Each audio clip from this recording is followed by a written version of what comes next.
What's up, everybody, and welcome to the Atheist Roundtable. And for tonight, it's round two. Coby was supposed to be our guest at 9 p.m. He had some storms coming through his area, and Mr. David Gonzalez was good enough to jump in last minute to fill the 9 o'clock slot. But Coby is here with us tonight, as advertised earlier, and we'll jump in that here in a second.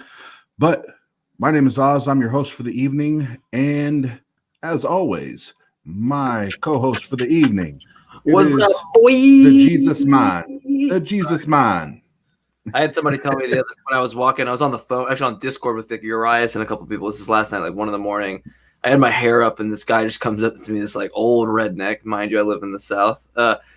Hey, man, you look like that Modest Yahoo. You know what I'm talking about? Modest Yahoo, man. I was like, yeah, I know who you're talking about. He's like, yeah, man, you keep going, man. I was like, yes, not what I'm.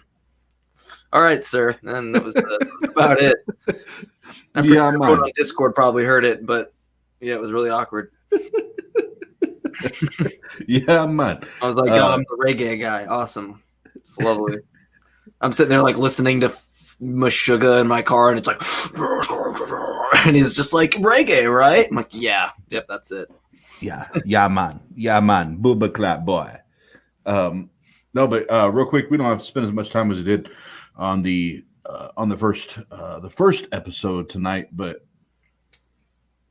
J Mike, Jesus Mike, Pasta, Jeff, man, it was good this last week to meet you guys in person and have face-to-face time and meet my friends in person.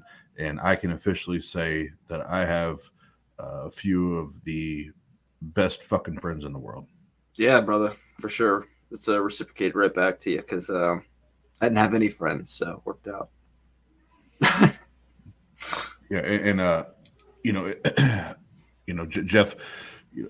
Jeff had work stuff, and Pasta had work and family stuff, and they were there definitely as much as they could be, and Mike came and hung out with us several of the nights that we were there, and with my fiance T and I, and we had a blast, and even for just on-screen purposes, with J Mike and myself being the host and the co-host of most of the shows, I think that was probably the most important and dynamic relationship to build, and I feel like we walked away with a lot of ups as far as the future and continuing to get to know each other as humans, as individuals, and to grow this platform.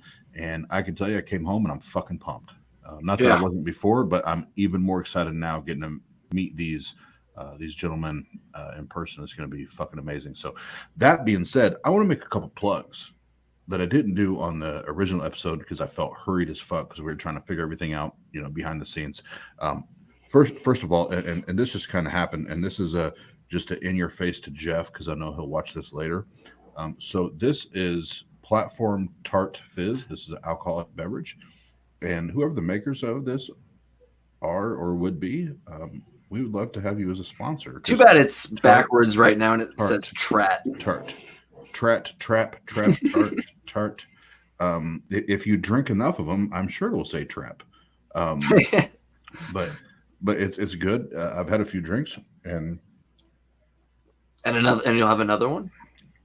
Yeah, it's still good. It's tarty. It's tarty. It's tarty. Is it really? Yeah, it really is tarty. But a couple things I want to say, because I actually have. I won't say a lot, but quite a few people that are, believers, especially Christians, that are trying to, they're questioning and they're becoming skeptics, and they're looking for things to read and, trying to find resources to just gain knowledge from, or, try to find their pathway to their truth, right?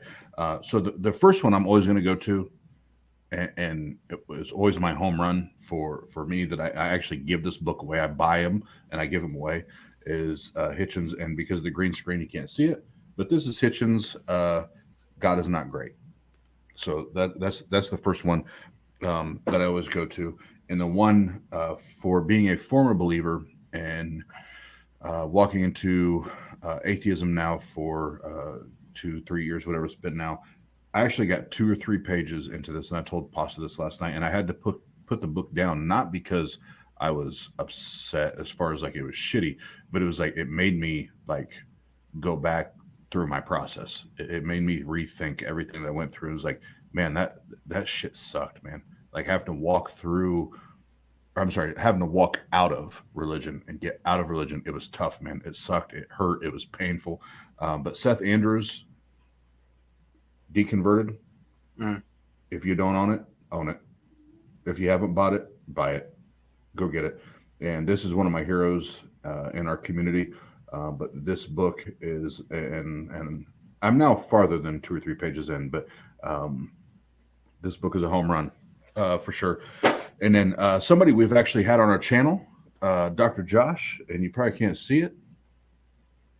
Probably can't see it at all. Well, it's probably backwards. Yeah. It's did the Old Testament endorse slavery by Joshua Bowen, or Dr. Josh. He's been on our channel, and I've read a little bit into this, and this is a well-written book. If you actually have questions on slavery and biblical slavery and what how it translates to today, so on and so forth.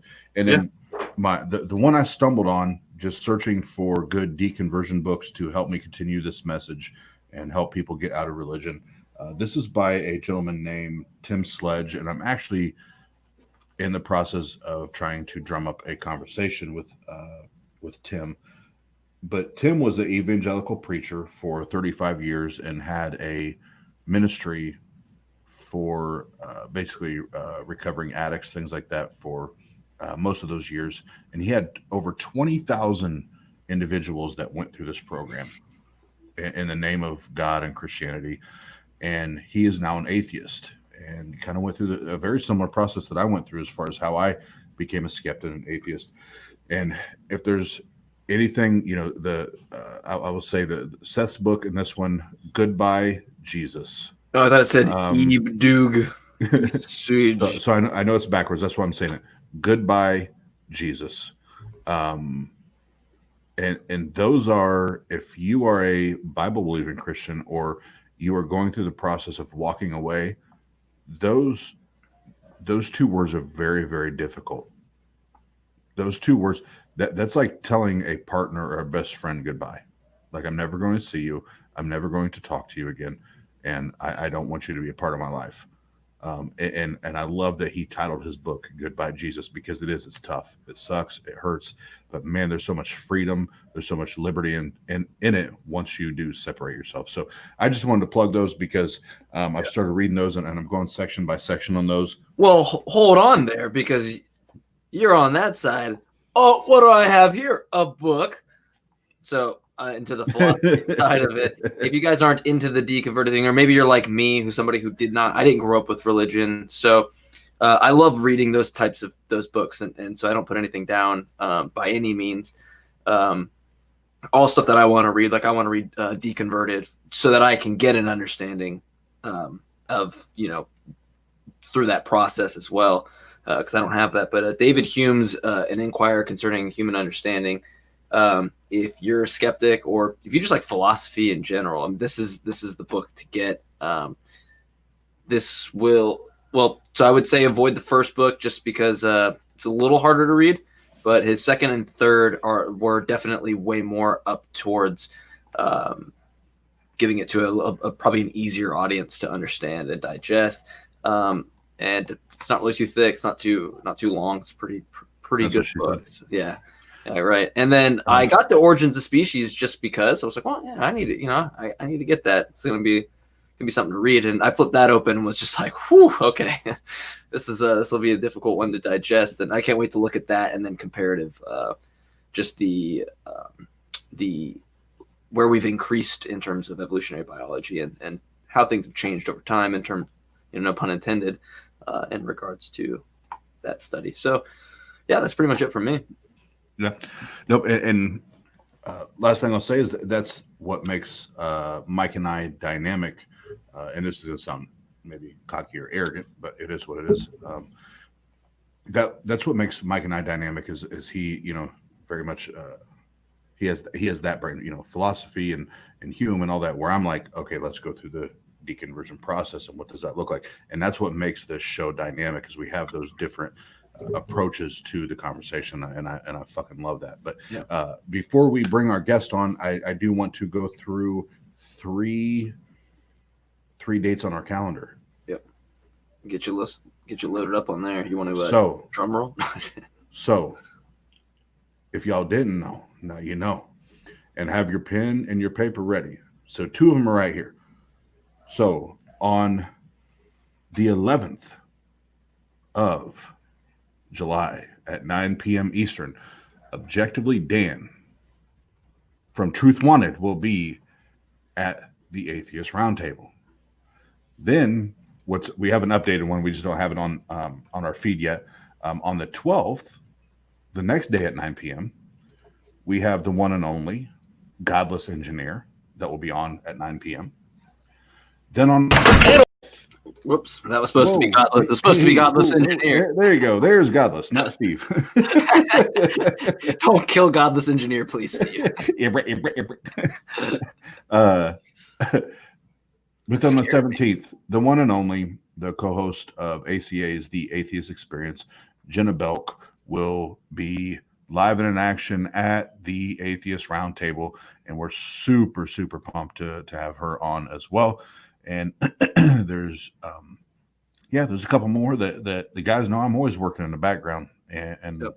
I always got the sniper gun out trying to get guests on. So no, potentially one more, but we just got to pull the trigger and we'll get on that one. Yep. It's the real deal. I just have to solidify the date. That's all it is. But that being said, we have a guest, a long-awaited, much anticipated guest for the evening.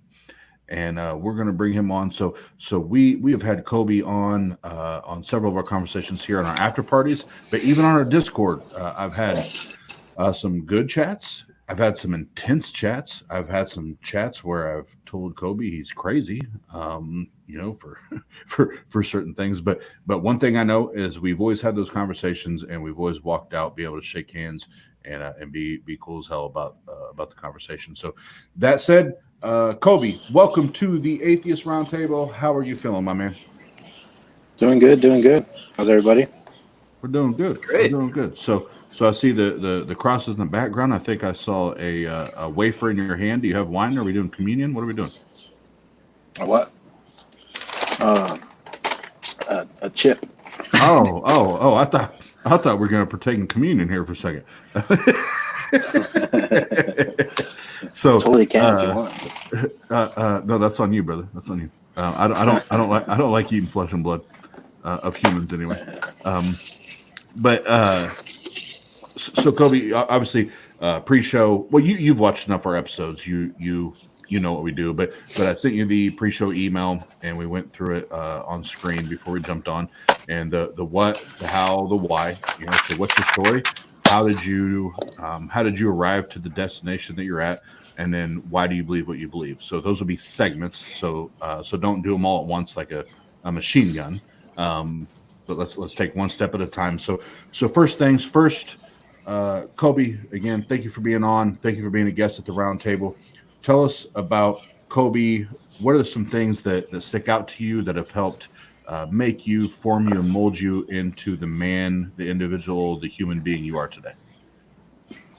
I do want to say one thing real quick is that I'm not able to see y'all on my phone right now, so I'm looking at my laptop. I'm able to see y'all on here.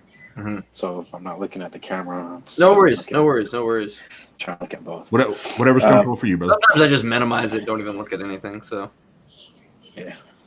But to get into the what, correct? That's the first thing that we're going to what's your story tonight. Tell us about you. The story is I am a Christian.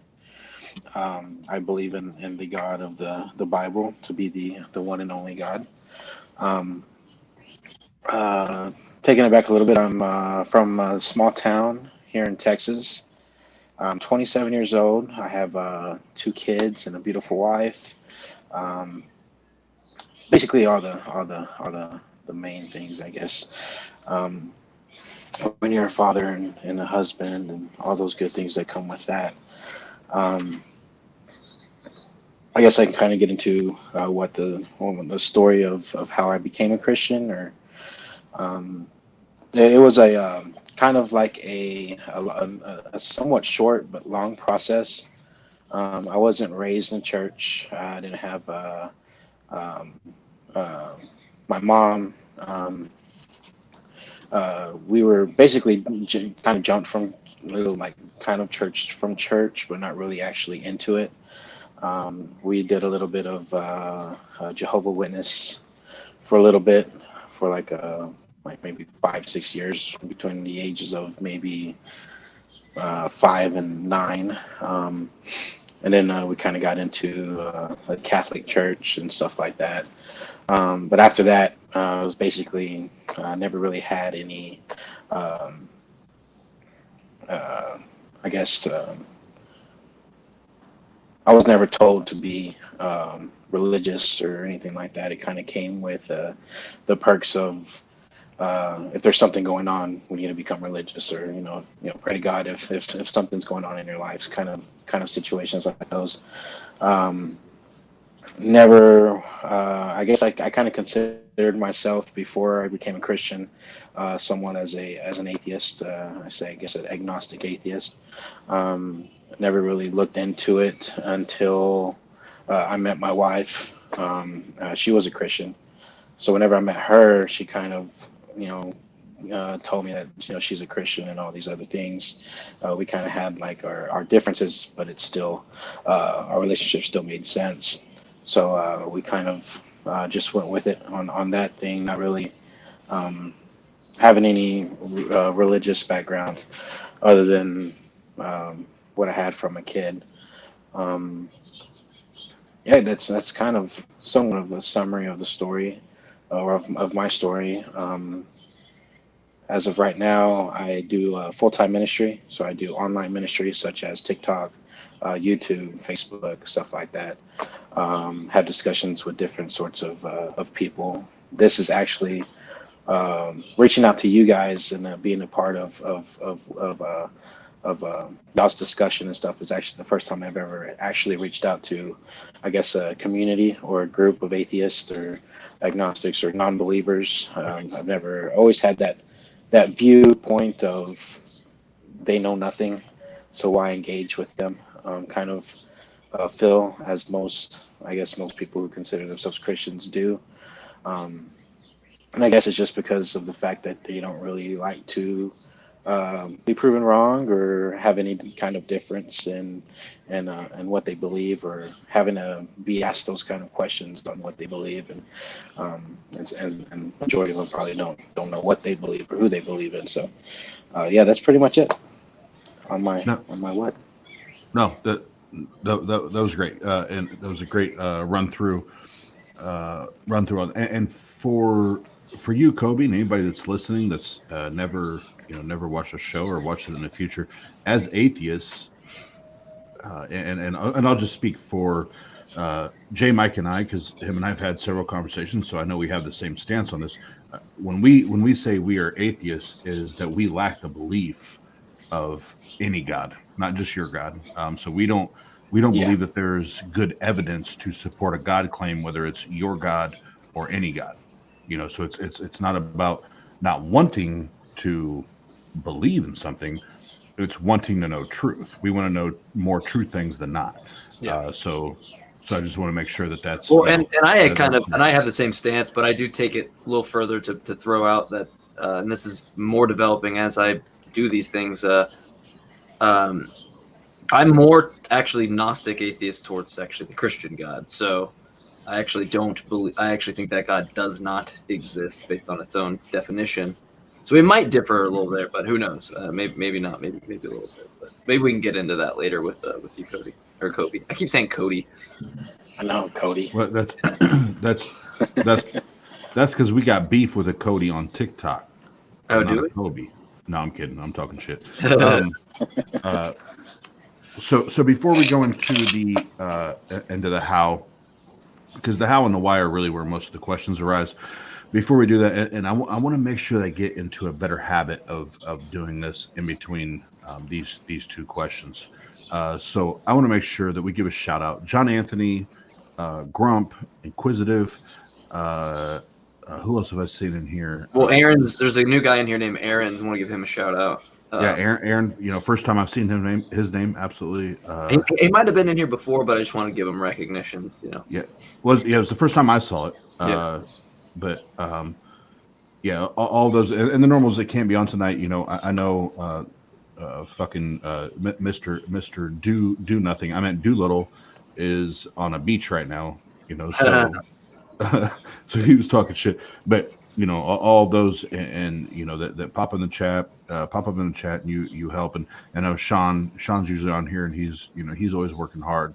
When he jumps on, we appreciate you guys being on here and being in the chat and supporting us. You guys are fucking rock stars. But that will be the end of that. So, Coby, how did you arrive to this destination? So, for everybody that doesn't know, and I can say this just because it's not an assumption. I've had many conversations with Coby, so I know his religious view, his worldview, unless it changed in the last 24 hours.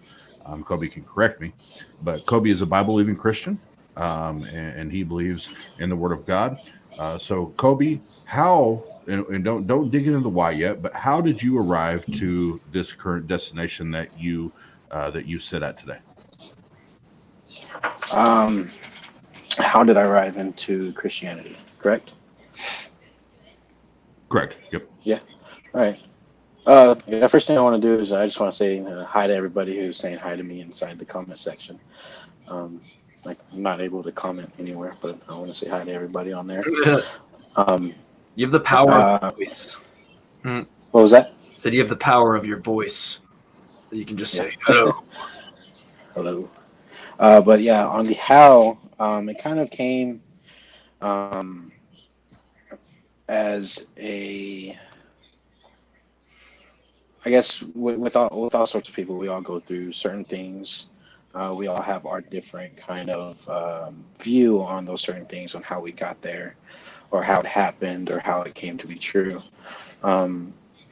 With me, I kind of, like I said, I never really grew up in a house with church folks. I wasn't told to go to church. For me, I was always voluntarily going to church just because I lived in a small community.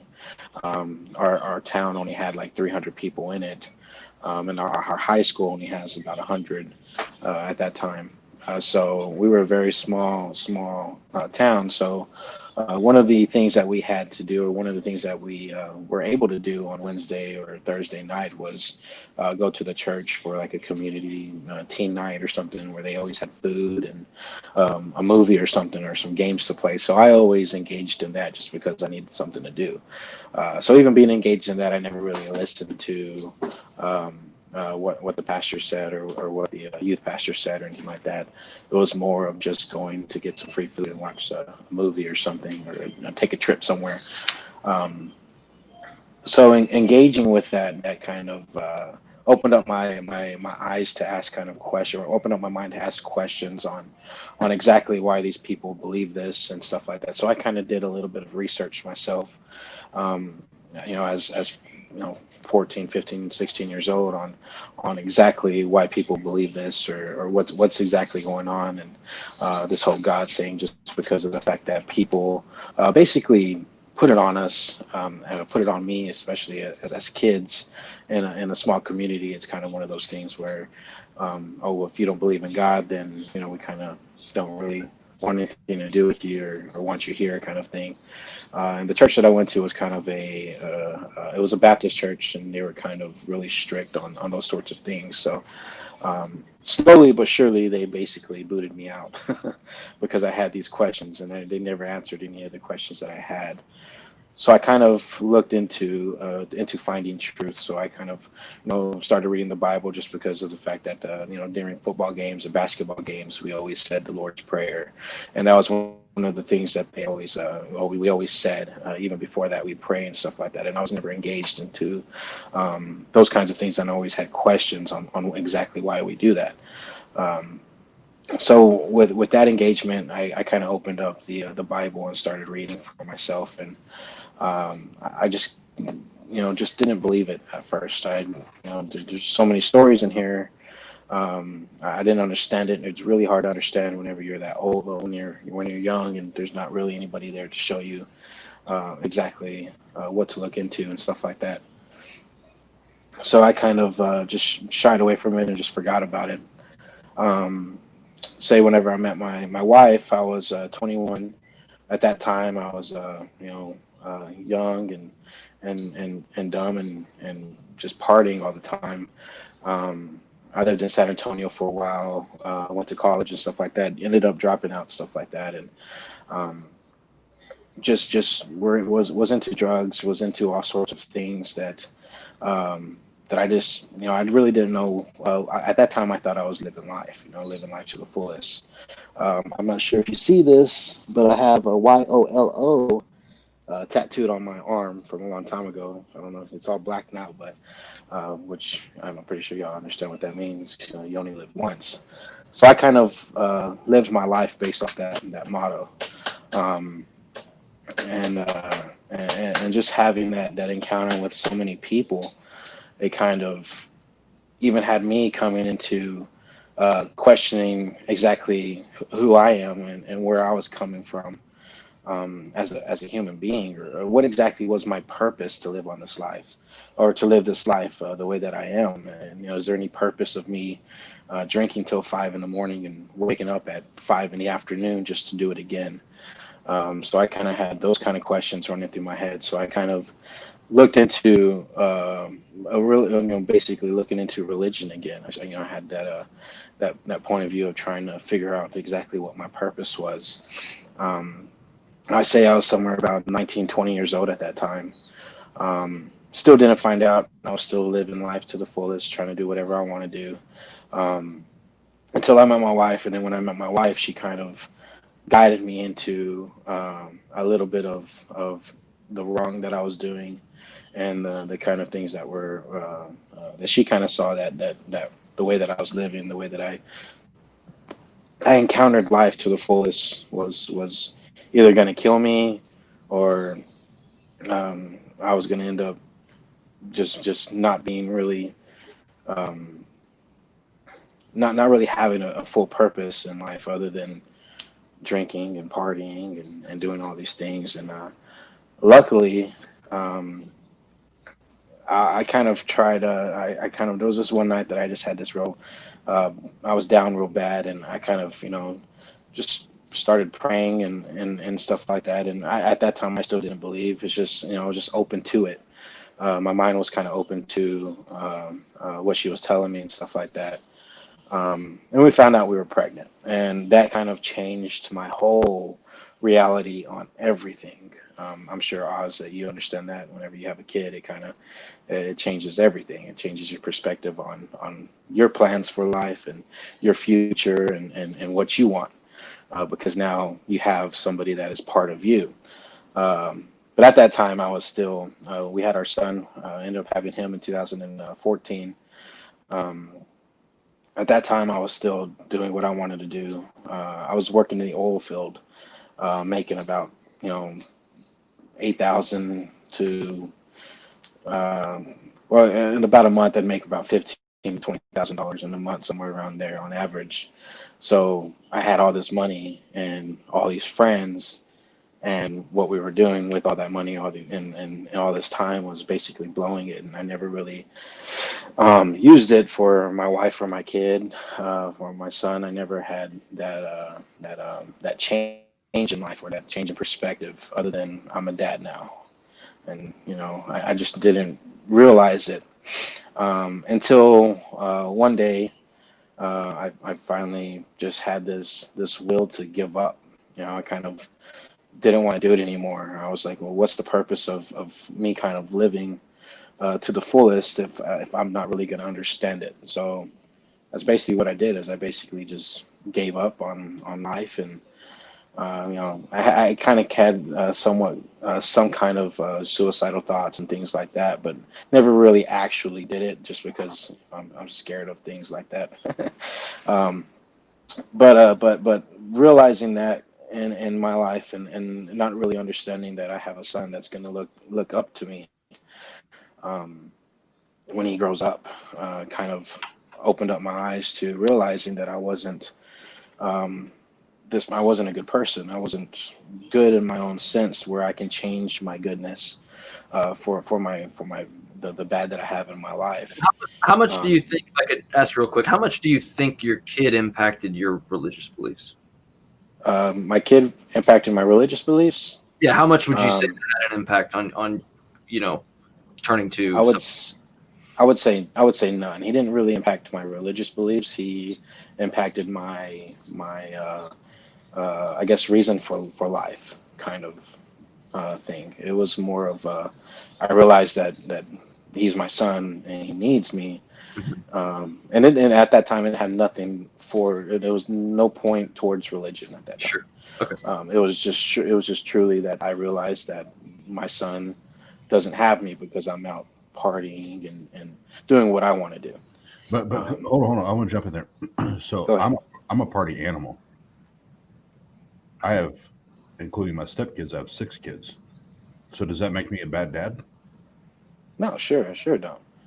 Um, if you if you party and stuff like that, no, it don't. It doesn't make you a bad dad.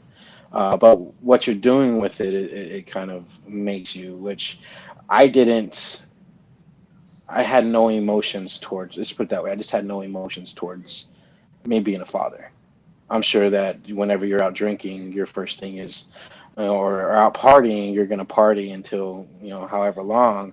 But one of the things is you're gonna want to get home to your kids, correct? Like you want to get I, home because you have kids. You want to make Kobe, sure. Kobe, guess what? I understand there is a purpose, a process, and a payoff in everything. So if I go out and Mhm. party, I have to be willing, as a grown ass man, as a father and a husband, to pay the price. To where if I'm out till 2, 3 a.m. and I got to be up at 6 a.m. to take care of my family and go to work, take care of my shit, guess what I do? I You get up do at it, 6 a.m. correct? and take care of my shit. Yeah, doesn't make Yeah. just because I stayed out and party doesn't make me a bad human or a bad dad or husband. No, but the fact that I didn't do that, I didn't want to go home. I didn't care for it. I didn't just because I had a son. Didn't it was just like basically I was gonna just be a donor kind of father, like where I knew I had a kid, but I didn't really care at that Okay, time. so that has nothing to do with a God. That just means at that point in your life, and there's nothing wrong with that as a young man.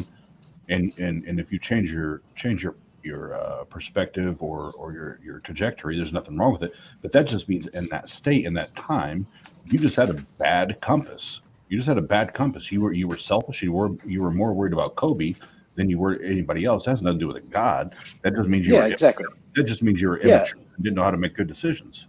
yeah. At that specific time, yeah. Like I said, it was. This is has Well, nothing to that's what do I with. wanted to highlight is that it kind of seems like you're there's a lot of stress kind of going, like a lot of emotional right there. So I almost want to put a pin in that for later if we can.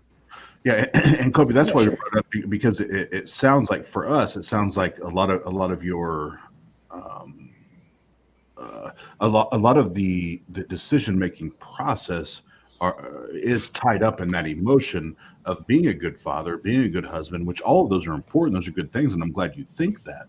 But I also don't want you or anybody else to sacrifice who you are authentically as a human, as a man, because of you feel like you have to meet this status quo or you have to live up to this model that maybe a preacher or a pastor or a book tells you have to be.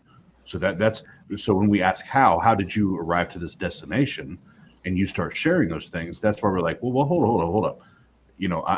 I can be a party animal, and guess what? My kids know that I adore them, and they adore me. That has no impact on my fatherhood or me as a husband or as a man. Well, the point I was trying to get to wasn't that all that leaded because none of it led up to me becoming religious. Even after that, I was kind of living like what I was trying to get to was I was kind of living a life that, I'm going to figure out my own purpose, my own way to live, kind of thing. None of it had anything to do with religion until I turned. This is when I was 22 or I 21, but 22. I don't, and I know it's your life, but I think it's a little unfair because I feel like that this. I mean, I don't feel like you wouldn't be mentioning it within the how if it didn't have some impact.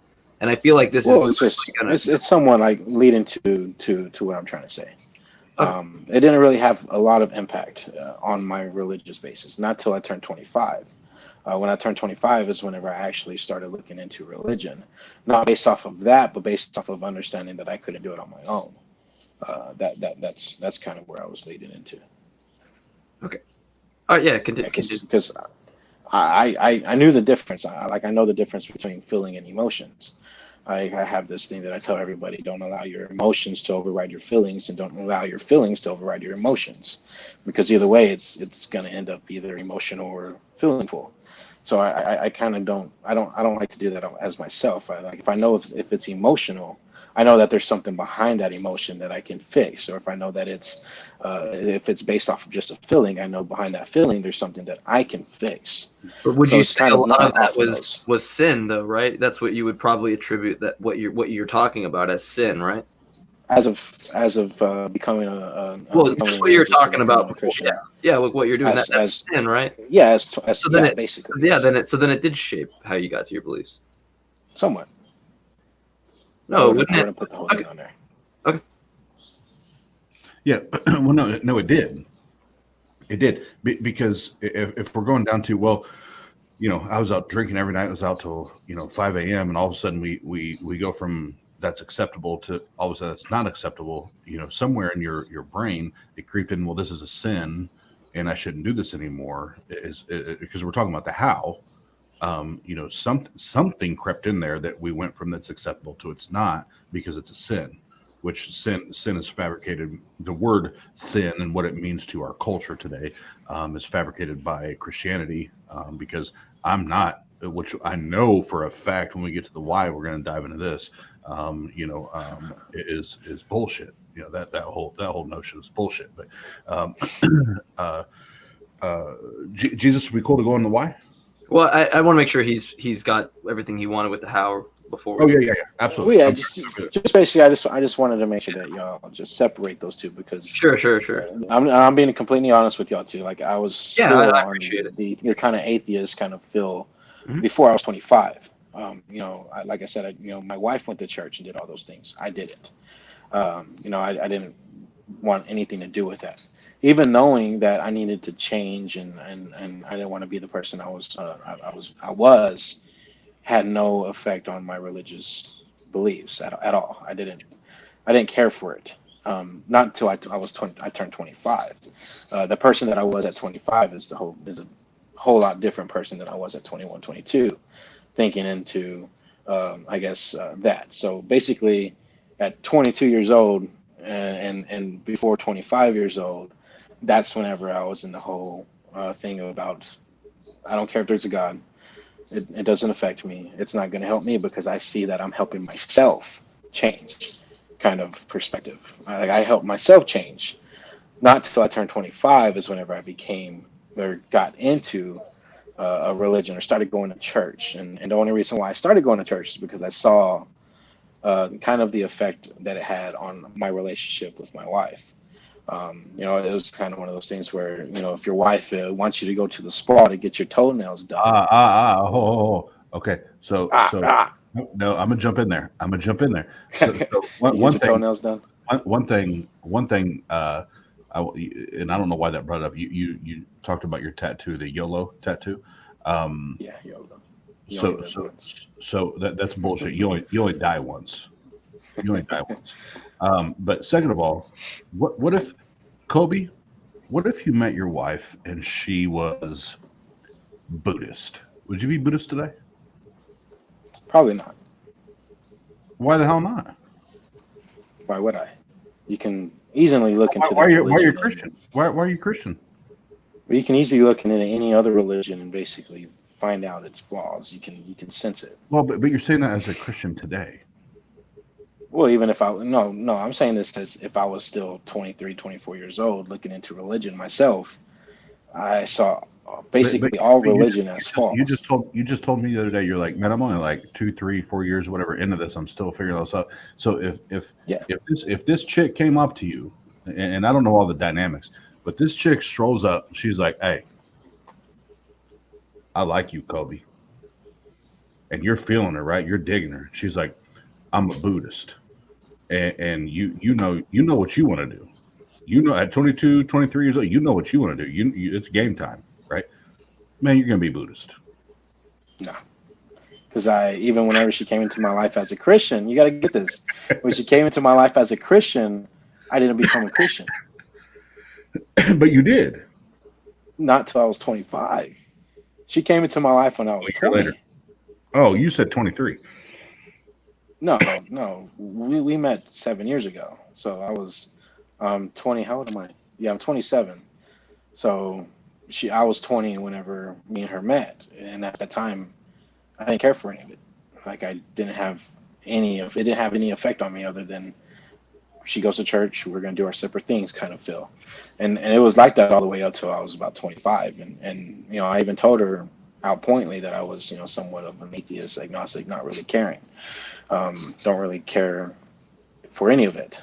But it wasn't until I was 25 whenever it kind of came into a relationship thing, and she wanted to do this and still living like this and all this certain things. So I kind of like, I was gonna say with the spa, like as a man or anything that's girly, you know, that if your wife wants to paint your toenails or something, you know, you tell her no for however long, and then say it starts affecting your relationship with her, and then you're like, you know what? Okay, I'm just gonna go ahead and do this one time, and you do it this one time, and then that one time begins to having toenails painted for the rest of your life, you know. But I'm just a joke, but but you know, so I kind of felt like that. So that's the reason why I kind of opened up and went to church with her. And even before that, I had this thing of, go ahead, because I see that you want to talk. No, you're saying everything I want you to say right now. Go ahead. Sing your song, brother. Sing your song. I know where you're gonna come back with all this, so I understand you. But anyways, like I said, you know, I basically went to church with her and stuff like that. And at that specific time, still, I only went because she wanted me to go. And it didn't happen until I met certain people that kind of led me into that, and then you know, kind of tying into my testimony and what we were going through at that time, because we were going through some hard times at that time, some really hard times actually that we were going through. That kind of, it didn't infect me in a way that I wanted to become religious because I'm going through hard times. I don't want you to kind of get that thing. It wasn't emotional or feeling full off of that. So. All right. So Coby, just real life, whether it's religion or business or just grown ass men chopping shit up. Anytime you have to say that emotions weren't involved, and it's not because of emotions, 9 times out of 10, it had to do with emotions. And you had a chick that you was digging, and she was digging you, and she was like, "Hey, bro, you don't believe in a God, but I believe in a God. And if you want to hook up with me, you need to believe in this God." And it doesn't matter if it took a year, 2 years, 3 years, 4 years later, like that had an influence. Then all of a sudden you have kids on the way. And that has an influence, whether you say it did or did not.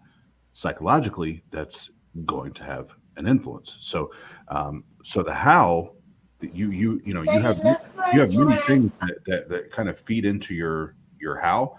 And I believe I believe just listening to you, I can't state it as fact or that it actually did happen.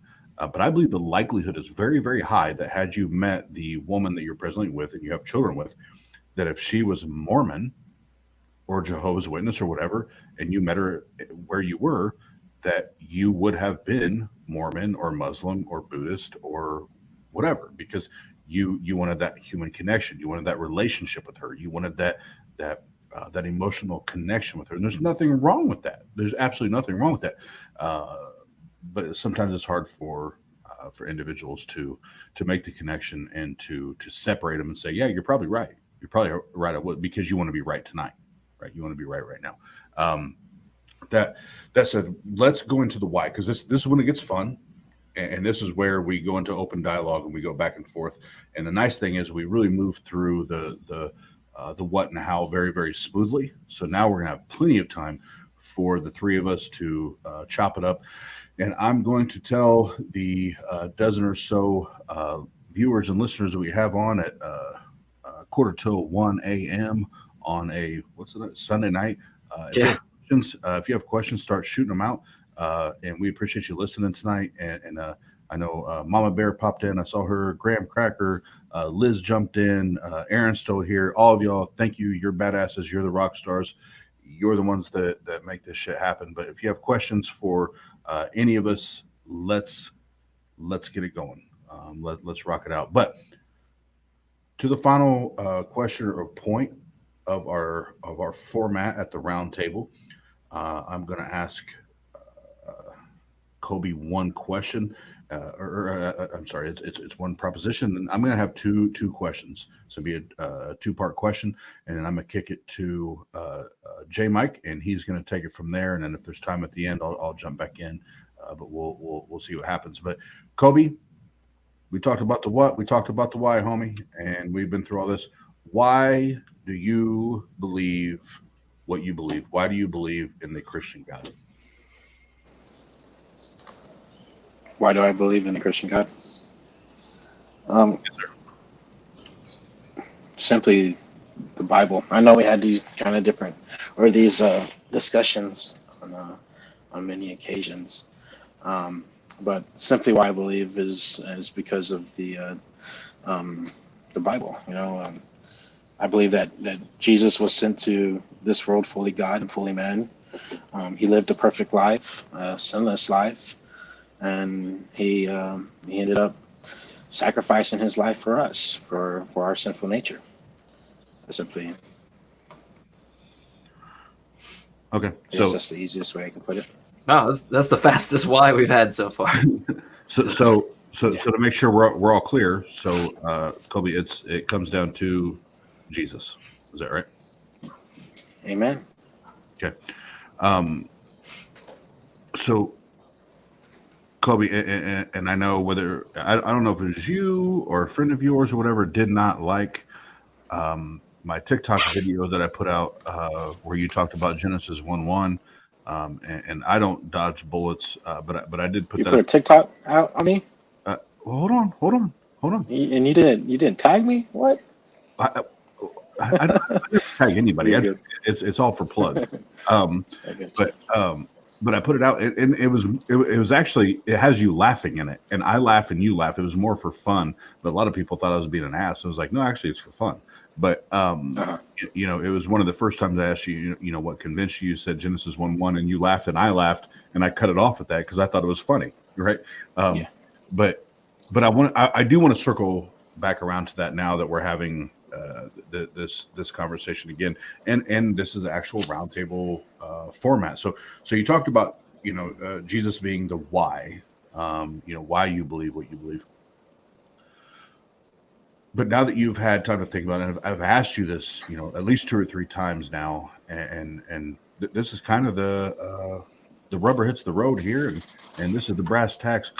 Coby, what convinced you that your God is real? And without the Bible God of the creator of the universe, according to your book, there is no Jesus. So Jesus is like, that's cool as far as why you believe, but what convinced you that the Bible that created the heavens and the earth and Jesus and the resurrection the crucifixion, the resurrection, like what was it that convinced you that all of that is true?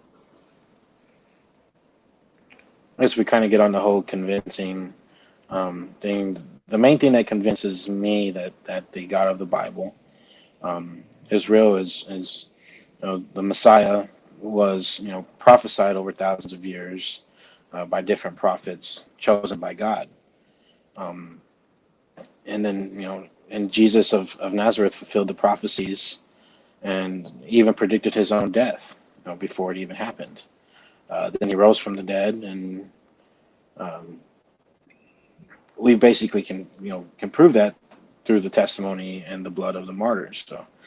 So also the Bible accuses all men of evil, and I know my thoughts. I know um, um, what I do, what I can do. I know the things of this world, um, and it basically just opened up my eyes to understand that the Bible is 100% accurate to the prophecies that were fulfilled, and even us as humans and our nature and sin. So Okay. whenever it comes to the question of what Coby, convinces you, that's it. well, Coby, to save you and myself and the listeners time, like I'm not going to dive into textual history and validity. like we could have another 4-hour conversation just on that, right? What I want to know is there was a moment there was a moment or a sequence that happened in your mind or in your life or whatever that convinced you that, okay, this God that I've never ever actually met or talked to, or like I have no way to demonstrate he's real, but I'm going to base my entire life and my family's lifestyle on this God and what he says is and isn't, true or valid or right or wrong. What was that? I want to know what convinced you, because I wanted to convince me. I wanted to convince Jeff, and I wanted to convince Mike and Pasta and Steve and the rest of the world. Like, if it's true, I want it to convince all of us. But right now, everything you've shared, you've only convinced Coby. You're not convincing. Wasn't that the question? What convinced me that the God of the Bible is real? Well, that's what I'm saying. But what I'm saying is that's not testable. So how do we? What you shared then? Okay, if that's true, what you shared, how do we test that? How do we test that so that convinces Jeff and Mike and myself and Pasta and Steve and the rest of the fucking globe that's accurate? Like, how do we test that? I'm not sure how to test it. Okay, so simply by faith, I can say that. Okay, so faith is a pathway to truth. Is that what you're telling me? Faith is it could be. No. For myself, faith is, yeah. No, but what do you mean by as a pathway to truth? Faith is in you take God out of the equation. Is faith the pathway to truth to anything else? Let's pretend gods aren't even in the conversation. Is faith a pathway to truth? I can't really take God out of the equation. So for me, it's if you're talking about truth, I would say no. You can't put faith into truth. I guess you can't find truth by having faith in, I guess, what you see worldly, but as a Christian, I would say yes. Okay, so you have this one thing in your life, this one thing that you want to believe and you expect other people to believe just on faith, and you can't demonstrate it. Is that what you're saying? Sure, I can demonstrate it. Okay, how? We can open up the Bible and start reading certain passages out of that. That's circular reasoning. You can't do that. What do you mean you can't do that? You can't. That's like saying, and J Mike loved it, and I'm stealing this 100% from him. But we don't open the science book and say the science book is real because the science book says it. We can't open up the science book because the science book said it. No, we can't. We can't say what is in the science book is real because the science book says it. Because anybody could have put the writing into the science book. We have to have demonstrable evidence that what's in it. Like we had to have experimentations and measuring and numbers and statistics and data to substantiate those claims, where with the Bible we can't do those things. So you're asking me and the entire world that doesn't believe to just take what you say on faith. And I'm sorry, I don't do that in any fashion or any form of my life. Like, that's the one thing I always go back to is a business deal. If you and I are talking about a business plan and we're going to build a business, and you come to me and say, well, Austin, just have faith that the numbers are going to work out and this is going to be profitable and we're going to make a ton of money, and I can't really show you data or numbers or analytics on it, I'm going to tell you to fuck off.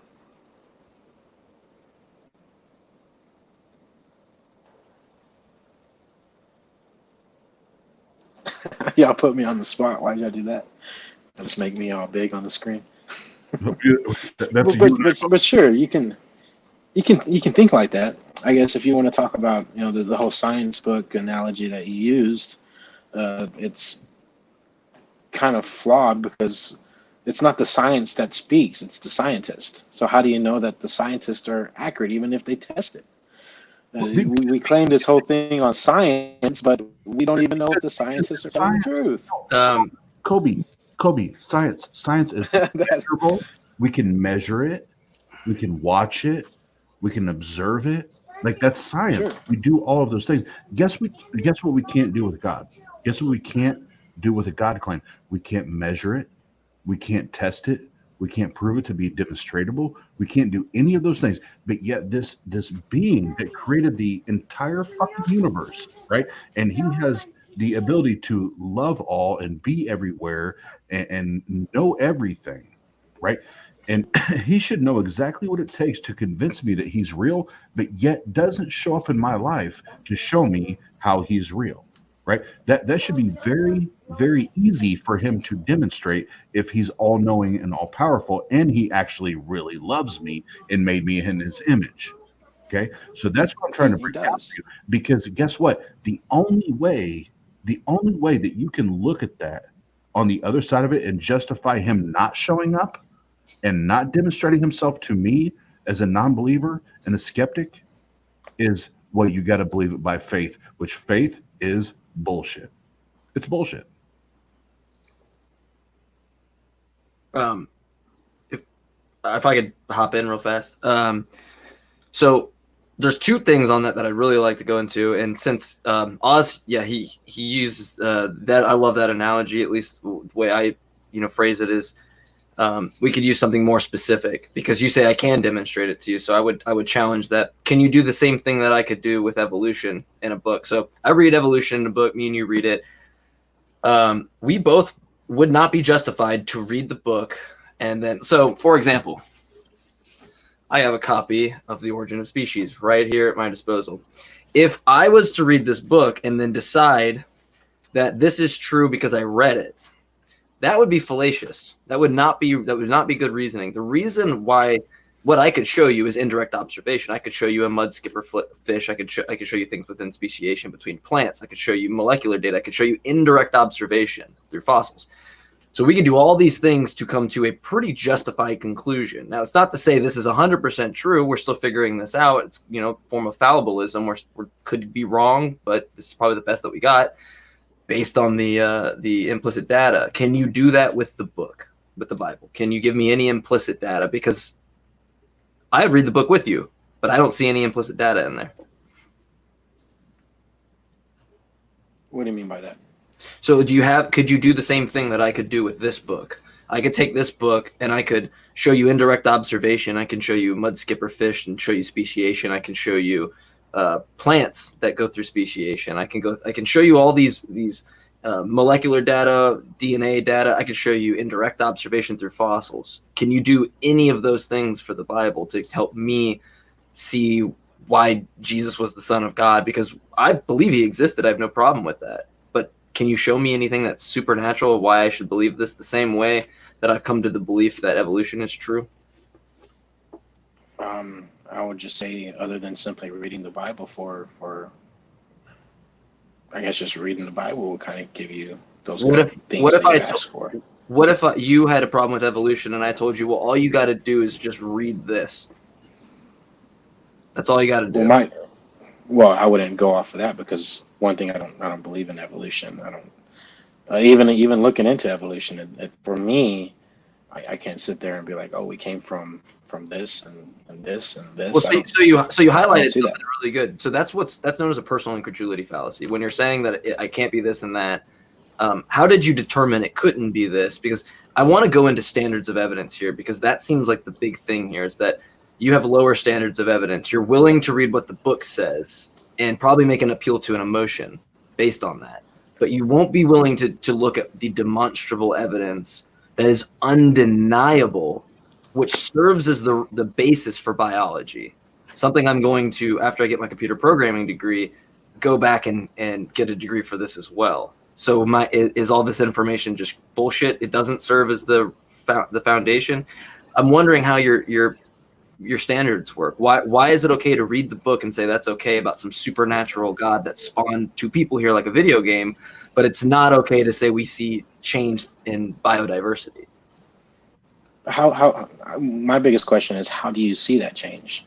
If you're looking at fossils and different kinds of animals and plants and certain atoms in the world, how are you able to actually witness it happening? You know, like for me, it kind of feels like in order for us to come from a fish or come from, you know, stardust or something, it kind of feels like it's something that would happen over trillions and trillions and trillions and trillions of years, not just, you know, out of nowhere.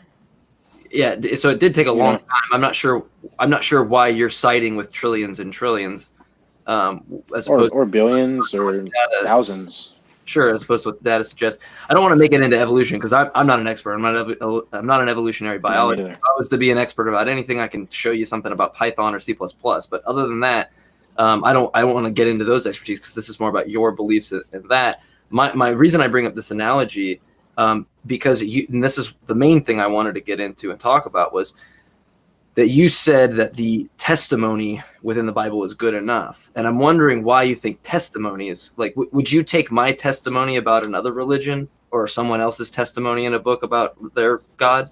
Why does this testimony serve as the basis for sufficient evidence? Yeah, I wouldn't take anybody's testimony other than if it was directly towards the one and only God, which is the God of the Bible. That's just how I feel. For me, I don't see any other way of discovering how we were created, even if you were to discuss more of evolution or for me, I just don't see how there can be us in a body. But you do realize that what you're saying is, when I do not see, you're literally committing a personal incredulity fallacy.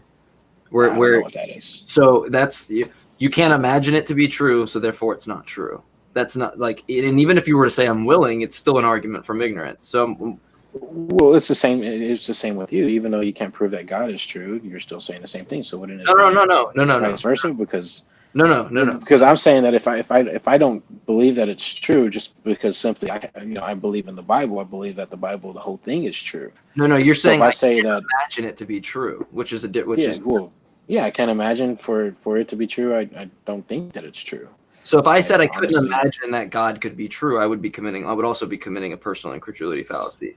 But my position on the null hypothesis of not taking the positive position to believe that this God exists doesn't entail that I am having any incredulity, because I'm willing to look for the evidence. I'm on a show asking you for it.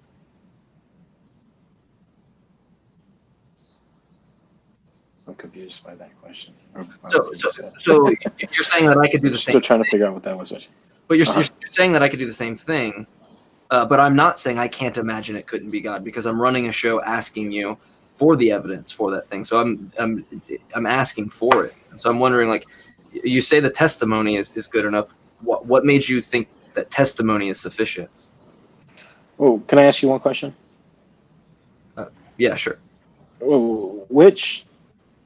And I'm sure that you obviously y'all have done a lot of these shows.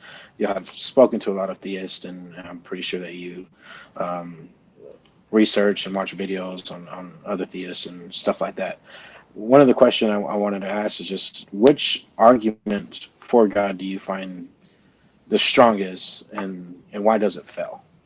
Is there any argument that you find for yourself to be the strongest, that God exists, but why does it fail for you? Well, I'd want to point out, and I don't think that's a dodge to my question, but I would say that I'd want to point out that the burden of proof isn't on me. So I don't have to show why an argument is kind of good, maybe, because it doesn't really make any sense. I would, to answer your question and not, dodge it, I would say there isn't really a good one, in my opinion. I mean, you could rest your head on like the problem of contingency or something like that, but I don't think that necessitates any being. I think that's a huge jump, the same way that the Kalam cosmological argument jumps to, which it's just all personal incredulity. It's, I can't imagine it this way, so therefore it's that way. So if I could kind of segue back into that, like, I don't think there's any good argument, or else I wouldn't be an atheist. And in regards to the Christian God, I'm a Gnostic atheist. So in fact, don't think that God even exists. And I could explain why, but I would more so would want, since this is about you, I more so want to know why you're convinced, what the evidence is, and why you think anecdotal testimony is good when we have events like the miracle of Fatima, where 30,000 people witnessed the sun move from the sky and they were wrong. Yeah, I'm not sure on that. So do you think like testimony is good? Like the amount of testimony, just simple anecdotal testimony is good enough? Well, I'm sure that any testimony is good. But when it comes from a different perspective on things that we can actually, we actually don't have any detail of it being true, or any kind of, years and years and years upon years of certain text and prophecies for it to be true, then why would you believe in it? I couldn't believe in somebody's testimony that has no proof other than simply what they believe, or simply what they're saying to be true. So, but what specifically with the testimony? I mean, are you going with like the 500 witnesses that, the supposed 500 witnesses, or like is that enough for you? Because I feel like I'm not getting a full answer. I would say just the everybody who was killed for this. It doesn't just come to the disciples who are right there beside Jesus. It comes to thousands of people. It comes to the 500 that were killed. It comes to all sorts of people who put their faith in Jesus Christ and ultimately were killed. And even they could have just been like, you know what, I was joking. I don't believe in this. I want to live, but they didn't. I just don't see how that can be. So, that can go as far as making something up. As far as we see. You don't think that they could? So I don't think I wouldn't want to take away this from you or them. I wouldn't say that these people were trying to trick anybody. I would say that they sincerely believe this to be true. So I would ask you, do you think that someone can believe things to be true, irrespective of the fact that it's true? I'm not sure. You said. So can I believe something to be true and sincerely believe it to be true, but it not be true? Even if I'm so sincere and I'm willing to die for it, willing to shed blood for it, is it possible? Is it physically possible for me to be wrong, even though I think I'm right? Yeah, sure. Okay. But to think that there's thousands upon thousands of people who have died for this, I don't see how. So, and you don't see how that's a personal incredulity fallacy to say that I can't imagine it to be therefore. You don't see that? Like I said, I really don't. I'm not too familiar with that fallacy. But yeah, I just for myself, I don't think that it would go this far. I don't think that God would allow people just to die, just to make up some story for thousands and thousands of years later. You keep saying I don't think, which is highlighting my whole point here. How do we get to I know? Like, how do you get to I know? Because you can say I can't imagine, I can't think, and that's fine. Like you have the right to say that, but it's fallacious reasoning. I mean, you could apply some form of. I can change every single one of them to I know, but I still wouldn't know how I would give that information to you. Even though even now knowing that your point of view to this whole thing is basically flawed, just because of the fact that you don't believe in it. Yeah. And you already say, and you already profess that you will never, or you already know, or that you think that this God of Christianity or of the Bible doesn't exist, as you said earlier. Well, it logically can't exist. It's impossible for this God to exist, just based on being a triune God, or any of the omnis, or the fact that it violates the law of identity, non-contradiction, excluded middle. It violates everything where it cannot even really exist from my perspective. And I can back that up with the fact that it directly violates those laws of logic. So I would ask. But even if you were looking at, go ahead. My bad. No, go ahead. You're okay. I want to make sure I give you. I don't want to talk over you. So go ahead. No, you're good. You're good. Go ahead. Okay. Go ahead and say what you're saying. No, but wouldn't you think like we could apply some form? So like, if someone like Austin and other people, they might not think that, and for me, it's the general question. Like, I don't know, I really am an agnostic atheist in regards to just God in general, because I don't know how I would know that.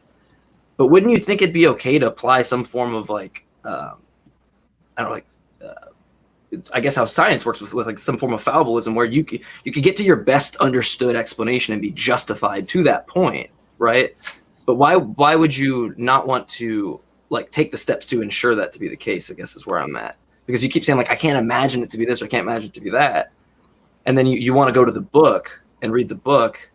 But I'm wondering how you verify that. Like with the analogy I used earlier, like evolution is not true because the science book says it's true. I can independently verify that. I can look at the implicit data. I can look at all these things, indirect observation. I can look at molecular data. I can look at mud skipper fishes. I can look at all these things and come to a consensus. And under fallibilism, I could be wrong, but it comes to the best consensus possible. How can you do that for the book? Well, it's just for me to ask the same question: is how can you do that for what you just said? Because in order for you to I can show actually it to believe in that, well, no, I'm not talking about anybody else's data. I'm talking about you going and observing your own data.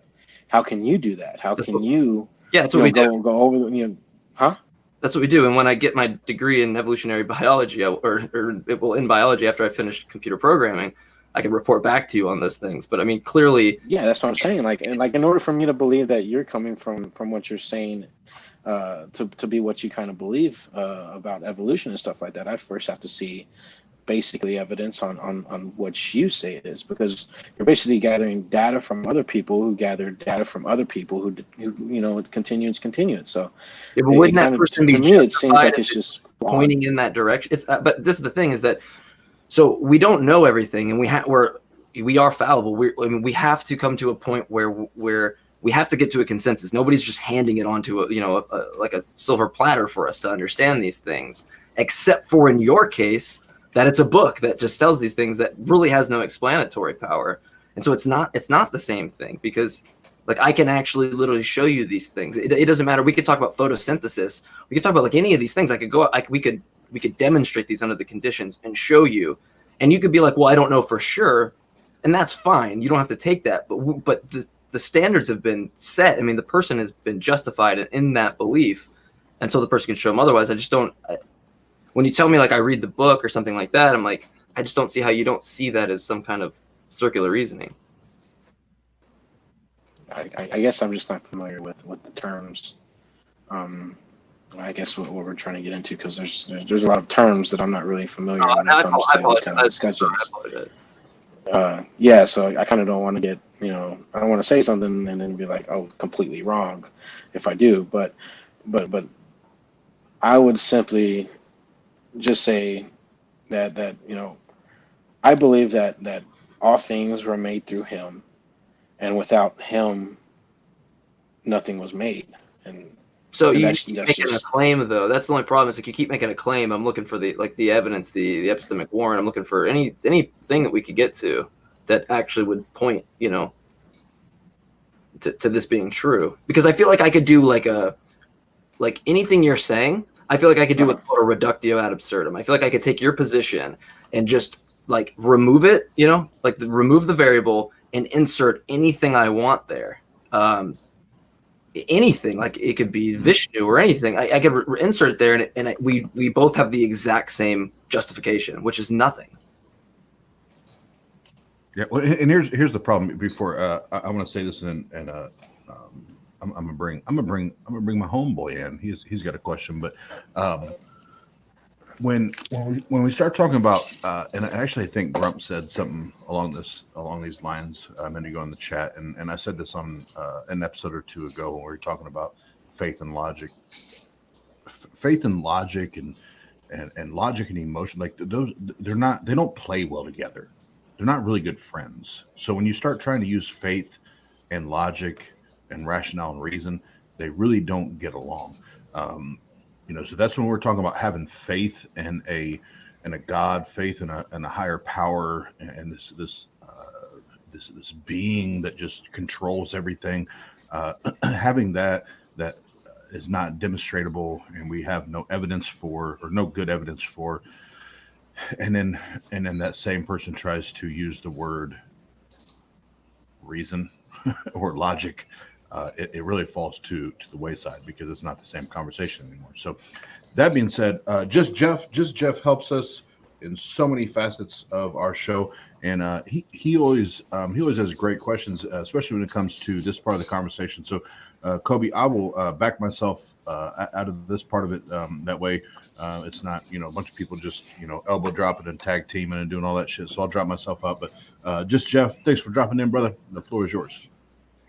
No, I just wanted to kind of bring it down a level because I think Mike has too much knowledge, and he reads a book and he absorbs it immediately. Don't make me seem smart online when I'm not. Yeah, but you are, and so like there's no way that any of us in here are going to have absolute knowledge. Like there's no way that I'm ever going to know. I will die not knowing whether or not there is a God or isn't a God 100%. It's just not possible for me to know. Evolution, creation, all that stuff. But here's what I can do, what I can look at and know. The TV I have, the computer I have, my cell phone, modern medical science, all of that stuff has come about through the scientific process. That is the best way that we know as a species to build knowledge. Everything that is a modern convenience that we have today came about because of modern science and the scientific process. And when you take evolution and shove it through the scientific process, it comes out the other side as truth. And I can confidently say that it is truthful until new data comes to disprove it because of the peer review process. And it's not that Darwin sat there and saw fish and decided one day that, that's how humans came to be. There's so much more that goes into it, and so many people that try to disprove other scientists on evolution. And when they try to disprove each other, they come to the conclusion that they're correct. And when you take a holy book, no matter which holy book it is, the Bible, the Quran, the Torah, whatever, all of the claims inside of those books, they're not able to meet those same standards of evidence. We always have to fall back on faith, or we always have to fall back on, well, yeah, but it's a translation of this or context or whatever it may be. So if we're going to build knowledge off of something, it can't be something that has been historically proven to not build knowledge. I can look at what has been built for me, and that's where that trust comes. I can't have ultimate knowledge. I can't know whether or not these things are true or not, but I can make a reasonable assertion based on the evidence around me and my personal experience to say that, personal experience, but to look at empirically, all the stuff that I have in modern convenience to me today is physically proven to me by the scientific process. Whereas every book fails, every holy book fails. And I know that I'm going to use this quote, but Ricky Gervais said it. And if you took every biology book in the world and destroyed it, and you took every Bible and every person that knows the Bible and destroyed it, one of those books would come back exactly the same. And it's not the Bible. Because the truth is not the book. The biology book is not the authority. It's the observations that led to the knowledge and the scientific process that led to that knowledge. It could be repeated and get the same result. Whereas if the Bible was lost and tried to be recreated, it would be different. It wouldn't be the same. So it's not from an ultimate authority.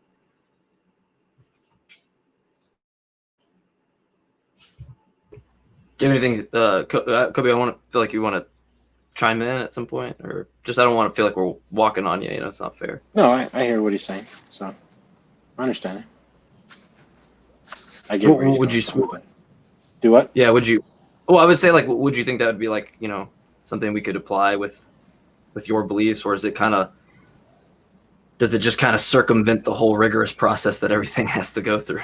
Because if you take the Bible and put it through the ringer, and then take the Quran and put it through the ringer, the same result happens. Like any fallacy that you can point out in the Quran, you can point out in the Bible.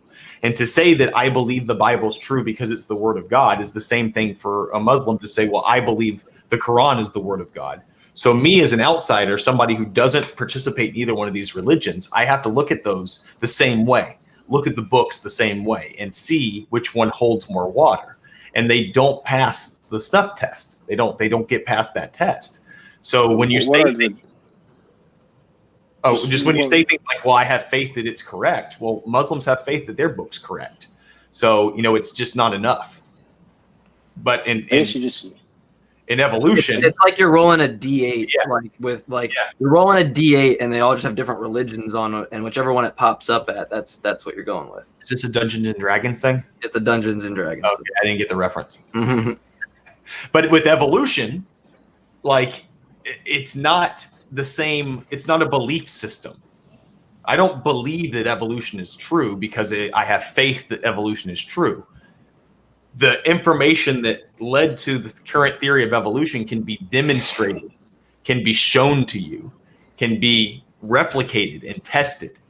And that is why I believe in it. And it's not faith. So I can have faith in anything. I could have faith that, the moon is flat. I could have faith that, this religious text is this. Faith gets us nowhere. No modern human advancement has ever come based on a single person's observations, faith, or exclusively a single person's observations, faith, or a holy book, ever. Yeah, as Oz likes to say, he's not paying his electric bill with with faith. And on that, it's like you go into you go to the Bible a lot, and I'd be actually really interested to go into some textual analysis with you because that's one of my favorite things to do. Are you familiar with like editorial fatigue or inconsistencies within I'll just give an example, Mark 6, Matthew 14. Are you familiar with any of these types of things where we can kind of paint a picture of how it was written and things like that based on looking at the things like Markan priority? No, I'm not too familiar with those certain. I've heard about them. What would that do for you?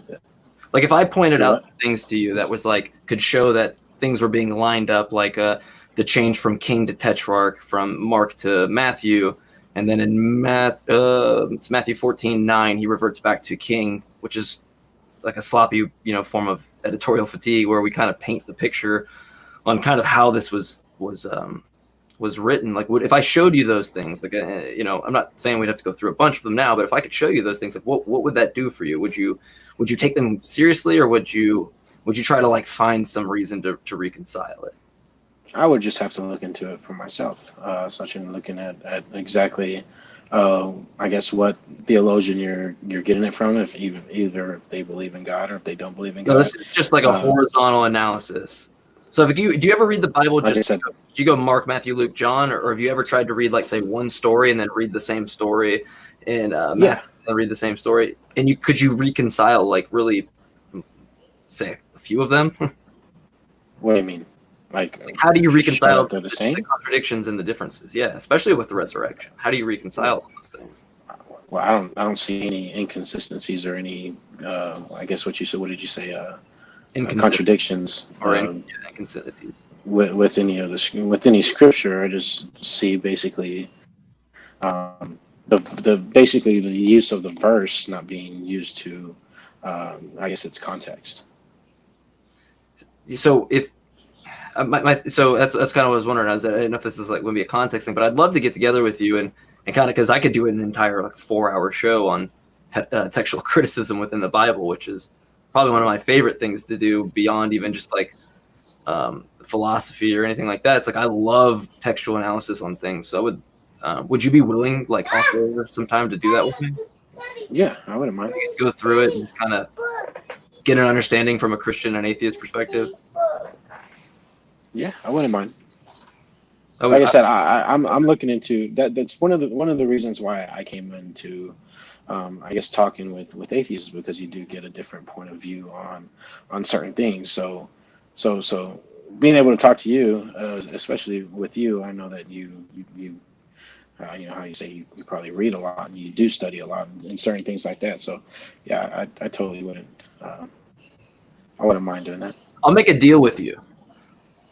Okay, we'll go if you help me. We can go through this, and I'll read whatever you want me to read. If it's Christian literature, it could be a Case for Christ or anything like that. If I got you just any book of my choosing, I'm not going to say what it would be now. Even though you should go out and get David Hume, but anyway, that's not part of what I'm going to say. if you gave me some Christian literature and something, and I gave you something, like could we both like? I think that'd be cool too. We could both like read something of each other. I think that'd be really interesting.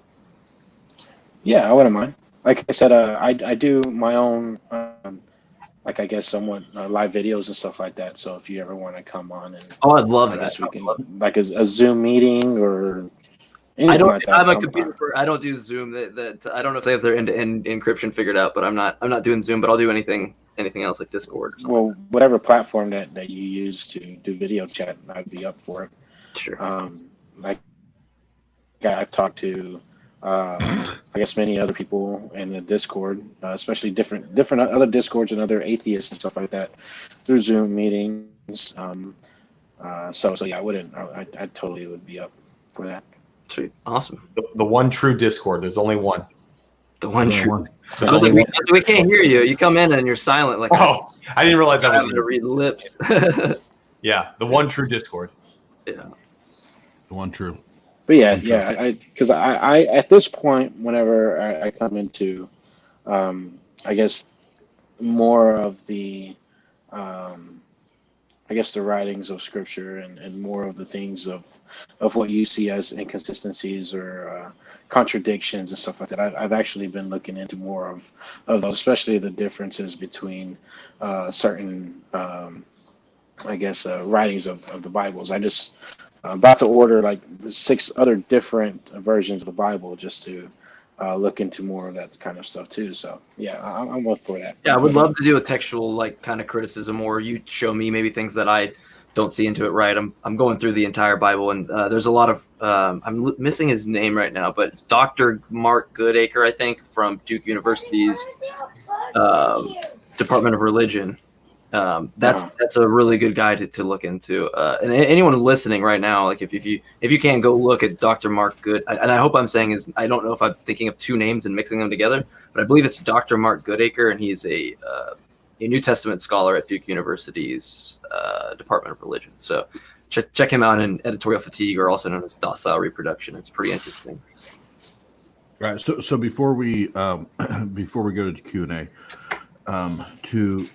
two things, and make these very, very quick so we can end up the evening. So first of all, Pasta is in the chat room talking shit as usual, and can we give a shout out to T-Jump?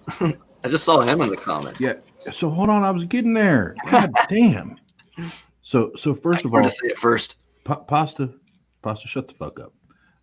Second of all, T-Jump is in the house, and he's one from a debate and philosophy standpoint that our channel looks up to, and we appreciate his opinion. He jumped in here tonight, so I think he dipped out. But T-Jump, if you see this in the future, thanks for coming on and listening and having a conversation and hanging out with us. We appreciate it. And the last thing I'll say is, Coby, I'm just going to put you on the spot, brother. There's nothing that has been discussed, and God damn it, who keeps putting Pasta on the fucking screen? Somebody shut his ass up. Mute his ass. But Coby, I'm not convinced. I don't know what convinced you, man.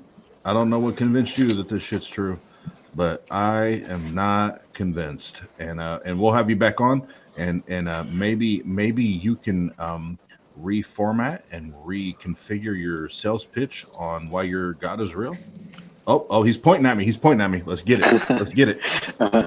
I would actually like to come on here again and actually have that kind of discussion with you about the whole convinced thing, or existence of God and stuff like that. Because if you look at the terms of what you're actually referring to as in existence, as in the beings, or to be, or as convince, as what convinces me, those kind of discussions kind of, I think we kind of need to like have a separate platform for, or not platform, but a separate discussion on those, because I can certainly get into that, but I know that it would be probably long. It'd be a good discussion, but I kind of want to get into that discussion because since the last time you asked me that question, I myself had asked a lot of people that question, and it's crazy to see how many people don't really have an answer for that specific question. So I've been trying to break down that question. I've been studying exactly the terminology of what other people think about the word convinced and what convinced you. So yeah, I certainly would love to have a different discussion on that. Coby, and I'm gonna say this, and this is not. I'm not even trying to be a dick right now. Your average Christian in America doesn't know what convinced them. They don't even know, other than John 3:16. They don't even know fucking scriptures in the book. So you're absolutely right.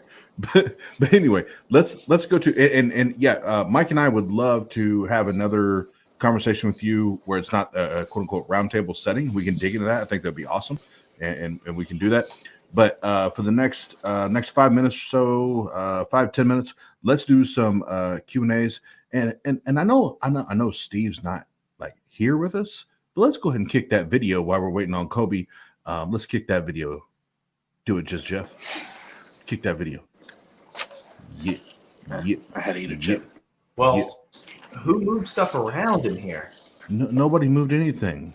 Oh yeah. Oh, I see it. Okay, we're ready. You ready? Yeah. Yep. Let's go. And over to the murder shed. Oh, hey. Hey, Steve.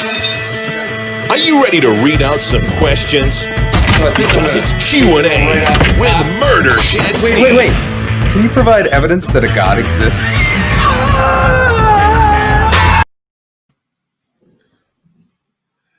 My name's Steve. My name's Steve. I don't have My name's Steve. Hold on. Here's my pipe. My name's Steve. I'm smoking a crack pipe. No, I'm kidding. Anyway, Coby, what could your kids do, if anything, that you would send them to hell forever? Hold on, what? This is Coby. What could your kids do, if anything, that you would send them to hell forever? It's a dark question there, Tommy Benson. So basically, Tommy says, Tommy's saying, what would your kids have to do to you or against you, or in spite of you, for you to send them to hell forever? In order for that question to be something that I would answer, it first has to be rephrased, because I'm not going to answer that question. That question just, I don't know if he means from a godly aspect, like Coby, I've heard this question what could before. you do, as in if. So I know what they're saying. What could your kids do that you would send them to hell for? Like that you think that they deserve eternal punishment for, if anything? Yeah, I wouldn't be able to answer that question. I'm not God. So. Were you just saying there's nothing they could do that you would ever do that? Well, but you're a dad. You're a dad, right? Yeah. Like, is there any reason you can think of that you would? No, don't. Yeah, hold on. Don't. Because I think, as far as I know, Coby and I are the only dads on the screen right now. Like we got. Well, not that I'm aware of. Exactly. But Coby, don't dodge it. Don't dodge the question and say, "Well, I'm not God." No, God says He is the Father. We are His children. Yeah. Like just use it in that context. Like, what would your kids have to do for you to damn them? To let's say you have a basement. You just have a basement full of flames and burning and abuse and assault, and it's just a basement. What do your kids have to do for you to kick them in the basement for the rest of their lives? Yeah, I don't have an answer for that question. Yeah, because it's dumb. It's dumb. That's why you don't have an answer to it. Yeah, it'd be dumb to do that. I don't know why somebody or something would do that. Again, that's a psychotic God. You're right. No, that's not. No, it is. It is. Just like, without getting into it, just like the one part of our last video, we're like, I'm a sinner and I need a savior, and essentially I'm a piece of shit because I don't have a God. Like I hate that people actually view a all-loving, all-knowing God in that fashion, where it's like He's all loving and all knowing and all compassionate, and He's everywhere. He understands all of us and exactly what we need at the right time, but not really. Not really. Fuck you. If you don't believe in me and you don't do exactly what the fuck I tell you to do, you're gonna burn in hell for fucking eternity. Asshole. Next question. That's not the next question. You skipped like 100 of them. Well, look, all right. You're very critical of me when I get in here. No, and if you want to do it, No, because I got a question and I want to freaking answer it. No, I'm just kidding. No, I wanted to answer that in the comments, but I didn't. Just look into Locke. it's because it's a question for you. That's why you wanted it. That's what I just said. Yeah. I see. I'm with you now. All right. Where were you 5 seconds ago? It's late. You know what? Uh-oh. Grump, Kobe left. He didn't. He was Now like, you made Coby leave. I know. Damn it. Grump, just You shouldn't have put a question on the screen. Jim. Grump, just find Jesus Mike in the Discord. We don't have time for that shit. No, we do. No, we don't. No, we could go into like I'll read all of Hume. Yeah, we just play the outro. We don't have time for that shit. It'll only take a few minutes. I'll just read the entire book I just got and you'll have a good understanding. So Who was asking? Somebody was asking about my shirt. Was T Jump asking about my shirt? I don't remember who it was. Just says wash your hands. Oh, that's a good shirt. So hold on, we'll see if Kobe's had a storm going through his area, so we'll see if he jumps back on. I might have scared him away because I went off on a little. But yeah, I would say look into Graham Oppie, Hume, read some Locke, and make comparisons. Also, go to the Phil papers and just look at topics that they all decide on, and then just learn what those words mean. That's what I tell people who aren't really into philosophy. It's like, or just read the Bible. Or read the Bible, and then there's all your philosophy you need. Sweet, awesome. So I'll give all the other questions are for Coby. Yep. So I'll give Kobe another second or so to jump back on. But again, here's a good one that has to do with what we were asking. Leave, so I don't know what you know. I definitely talked shit there at the end. I probably pissed him off. I asked my mom this question. Oh, he's had internet issues, so he's good. He's back in now. This is a good one, that I asked my mom. Oh, he's back. There we are. I'm not scared of nothing. Okay. I remember we didn't blame you. We blamed the weather. You scared. Oh man. Oh God. Pastor John just got on. Let's all. Oh God. Let's stop. Close up shop. Close up shop. Pastor Joan. Kenny Copeland Jr. is here. All right. So, how can it be considered heaven if all your family and friends are in hell? Kobe, tell us that. What? How could it be considered heaven if all your family and friends are in hell? Correct. I'm not sure. That's a good question too.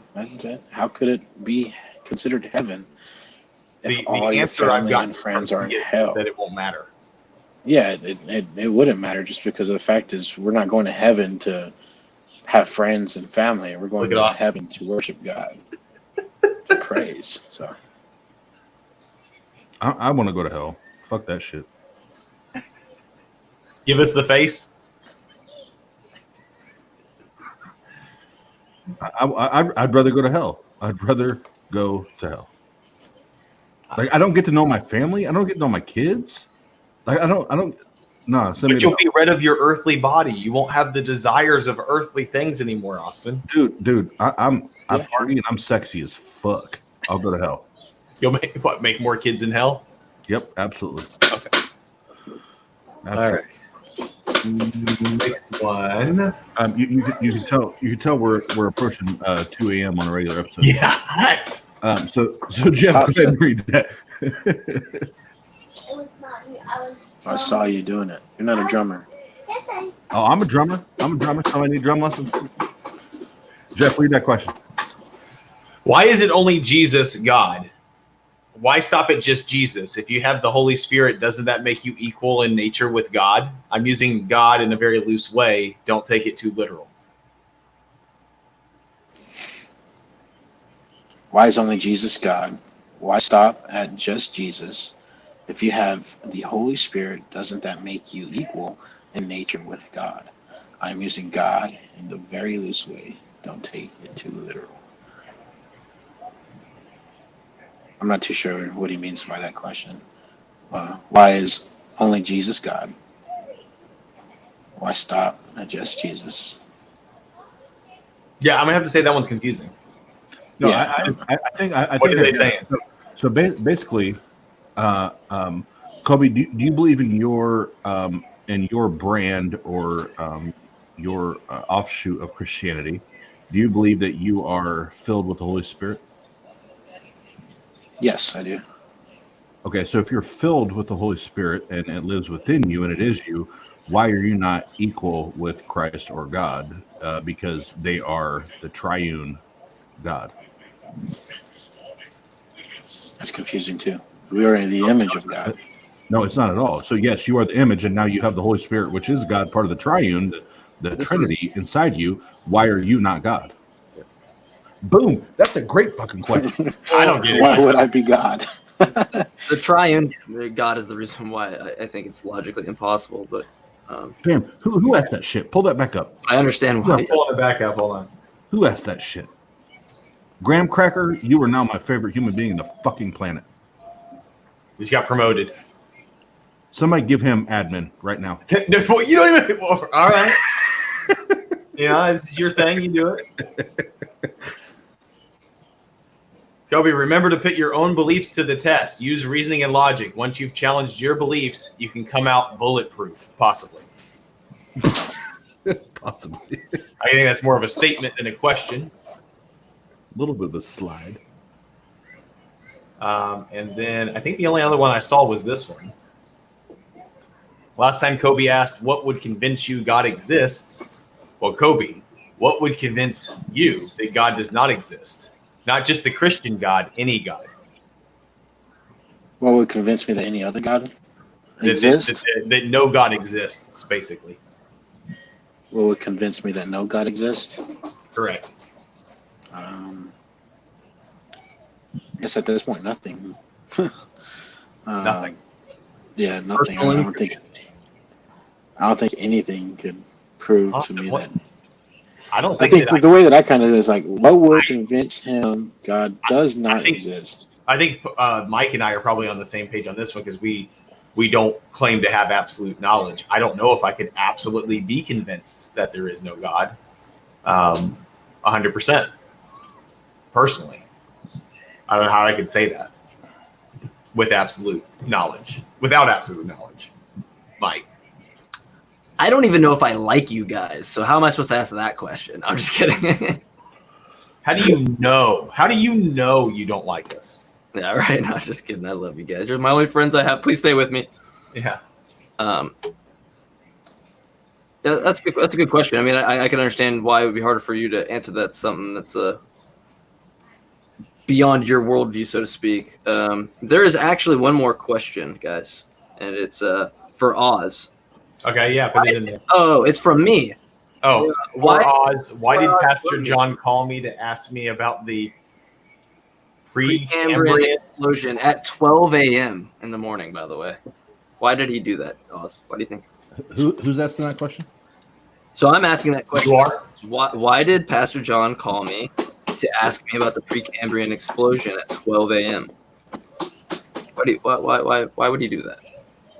Why? Because he's psycho, like Kenny Copeland.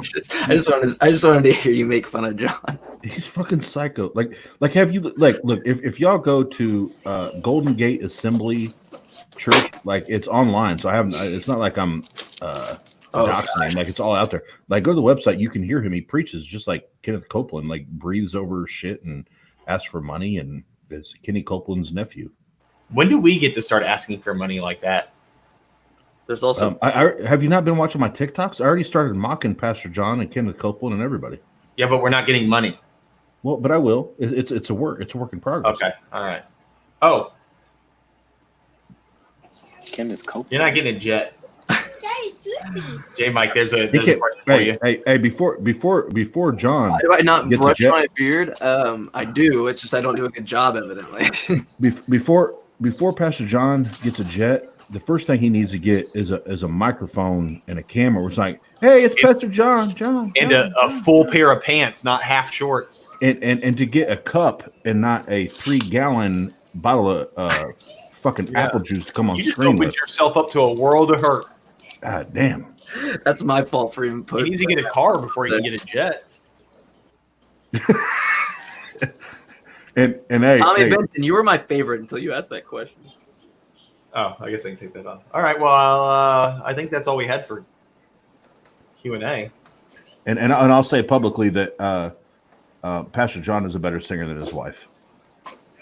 Ooh, I'm gonna side with Pastor or with Pasta Mike's answer because your mom's lazy. Yeah, get her to do a better job. And that said, you can tell it's down to the 2 a.m. spot, and I gotta go to my parents' house in the morning, so I gotta be a responsible adult. So I'm gonna pull a mic here. I'll pull Jesus mic here. We're gonna pray to my beer. We're gonna pray to my beer. And Lord of the Beer Stumpkin. Coby, thanks for coming on tonight. And sorry for the storms and everything, but we're glad that we got you to come on. And I'm sorry it's at 2 a.m. and we're getting a little slap happy. But we did get a bunch of great content, up to that point. And we'll have you back on, and we'll have more serious dialogue again at that point. But Jeff, if you want to get Jesus's final thoughts ready for the episode, that would be appreciated, my good sir. But real quick for the schedule, guys, remember on the 11th, we have Objectively Dan from Truth Wanted. Then on the 12th, we have Godless Engineer. Then on the 17th, we have the one and the only co-host of the Atheist Experience, Jenna Belk, that's going to join us at the round table. So we got a great lineup coming up next week. Super, super excited. We got a couple more that I've been working on in the background, and I'll announce them as soon as the shit's done and the ink is dry and all that shit. And please subscribe, click, smash those fucking buttons. And in the meantime, thanks again, Coby, Mike, Jesus, Mike, and his final thoughts. Yeah. Okay, so I don't really have too many thoughts at 2 a.m. So what I can actually kind of go in here is say that if you have a friend and say he's of a different religion, like the guy I know named Pastor John, who has my phone number, and he calls you, and so he's going to try to say that I butt dialed him. It's not true, okay? I need evidence of that. But if he calls you, you get a pastor that calls you about the Precambrian explosion, and he wants to know information, just say no. Just let him figure it out himself. Get that Wikipedia knowledge. And that said, love you. Peace out.